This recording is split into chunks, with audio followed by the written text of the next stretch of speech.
നമ്മൾ ഇത് രണ്ടും ഇങ്ങനെ എടുത്തിട്ട് അച്ഛൻ ഇവിടുന്ന് ആ ബലിപീഠത്തിൻ്റെ ഒരു സൈഡിൽ നിന്ന് നടുവിലേക്ക് വരുന്നുണ്ട്, കണ്ടോ? ആ നടുവിലേക്ക് വരുന്നു.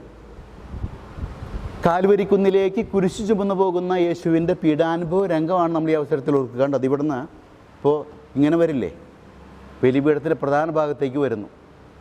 കാൽവരിക്കുന്നിലേക്ക് കുരിശു ചുമന്നു പോകുന്ന യേശുവിൻ്റെ പീഡാനുഭവ രംഗമാണ് നമ്മൾ ഓർക്കുക. അവിടെ നമ്മൾ ചിന്തിക്കണം, ഞാനും യേശുവിനോടുകൂടി എൻ്റെ അനുദിന ജീവിതത്തിൽ കുരിശ് ചുമന്നുകൊണ്ട് മുന്നോട്ട് നീങ്ങുന്ന വ്യക്തിയാണ്. എൻ്റെ അനുദിന ജീവിതത്തിലെ കുരിശുകളൊക്കെ ഞാൻ യേശുവിൻ്റെ പീഡാസഹനങ്ങൾ ചേർത്ത് കാഴ്ചവെക്കാനൊക്കെ ഈ സമയം നമ്മൾ പ്രാർത്ഥനയിലായിരിക്കണം.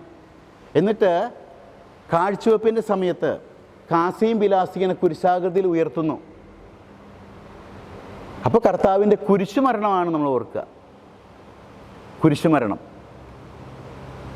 കാസിയും പിലാസിയും ബലിപീഠത്തിൽ ഇറക്കി വയ്ക്കുമ്പോൾ ഇങ്ങനെ ഇറക്കി വയ്ക്കുന്നില്ലേ? അപ്പം ഞാൻ പറഞ്ഞിട്ടുണ്ട്, മറക്കില്ല എന്ന് വിചാരിക്കുന്നു. ഇവിടെ ഇത് കർത്താവിൻ്റെ കല്ലറ, മദ്ബഹ കർത്താവിൻ്റെ കല്ലറ സ്ഥിതി ചെയ്യുന്ന തോട്ടം. കർത്താവിൻ്റെ കല്ലറ സ്ഥിതി ചെയ്യുന്ന മദ്ബഹയിൽ തോട്ടത്തിൽ കർത്താവിൻ്റെ കല്ലറയിൽ കർത്താവിൻ്റെ മൃതശരീരം സംസ്കരിക്കുന്നു. ഇനി അവിടെ ഈ ശോശപ്പ കൊണ്ട്, ഇതിനെ പറയുന്ന പേരാണ് ശോശപ്പ. ശോശപ്പ കൊണ്ട് ഇങ്ങനെ മൂടുന്നുണ്ട്.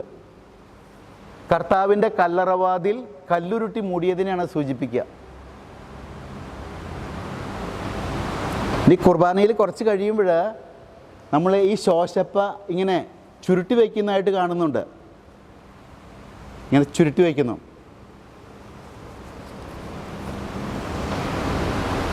അപ്പോൾ കർത്താവിൻ്റെ കല്ലറയിൽ ചുരുണ്ട് കിടന്നിരുന്ന കച്ചയാണ് ആ അവസരത്തിൽ ശോശപ്പ സൂചിപ്പിക്കുക. അങ്ങനെ ഒന്നിൻ്റെ അർത്ഥങ്ങളുണ്ട്, ഇത് പിന്നെ ഇടയ്ക്ക് സൂചിപ്പിച്ചെന്നേ ഉള്ളൂ. അപ്പോൾ കർത്താവിൻ്റെ കല്ലറയിൽ മൃതശരീരം സംസ്കരിക്കുന്നു, കല്ലറവാതിൽ കല്ലുരുട്ടി മൂടുന്നു.